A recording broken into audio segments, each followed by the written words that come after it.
Hello and welcome back to B.D. Owens Library Video Guides. Today we're going to be going over how to format your citations.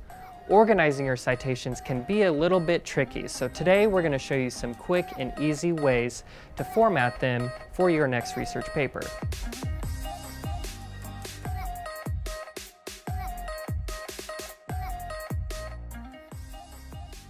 It's important to note that this video only deals with formatting your completed citations, not citing your sources. For information on how to cite your sources, refer to the B.D. Owens Library webpage under Citation Guides. Okay, so once you've got your citations in your document, select the Format tab toward the upper left. Hover over Align and Indent.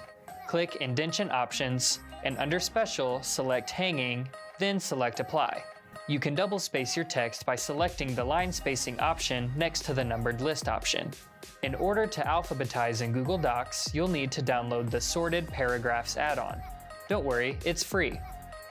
Simply click on the Add-ons tab, then select Get Add-ons. Using the search box, type Sorted Paragraphs. It should be the first option to appear. Once you have it, it will appear under the Add-ons tab. Make sure your citations are highlighted and then select the A to Z option.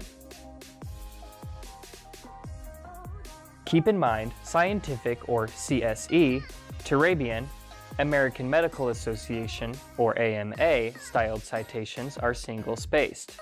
Modern Language Association or MLA, American Psychological Association or APA, and American Chemical Society, or ACS, citations are all double-spaced. Alright everybody, that is it for this video. We hope that you found it helpful. Thank you for tuning in, and we will see you next time on B.D. Owens Library Video Guides.